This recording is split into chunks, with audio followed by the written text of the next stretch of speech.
Hey, the other day I received this message on Instagram. When I hit the Oud plectrum, I press it lightly from above with my thumb and pull it from below with my index finger, trying to spring the plectrum, thus trying to get a cleaner sound. Is there such a playing method, or is this an unnecessary move? Can I use wrists and fingers together when hitting the strings, or will just wrist movement be enough? This is a great question. I have seen some people use a lot of the finger, see that movement there, to push down when they play. Not so much using the finger to bring up. You can see players use this to varying degrees.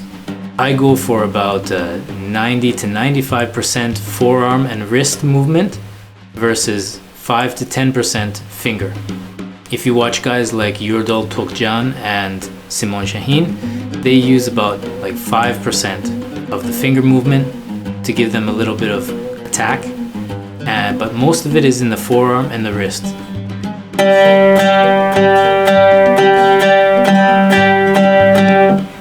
If you completely rely on the fingers to make the plucking happen, you could get some good results. I have seen a couple Turkish oud players play like this, where they don't use too much forearm and wrist, but mostly in the fingers.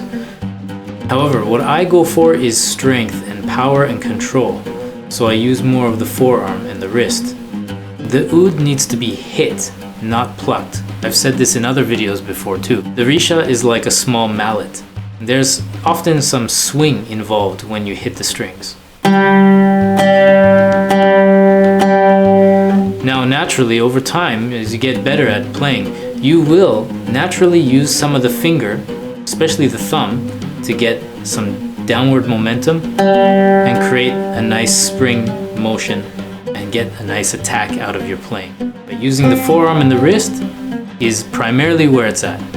So go for 90% to 95% forearm and wrist movement and 5 to 10% finger movement. Don't rely completely on the finger to make these movements happen. If you like this video and you want to learn more about mastering the right hand, and especially the risha, then check out these videos here at this playlist. Thanks for watching and see you next time.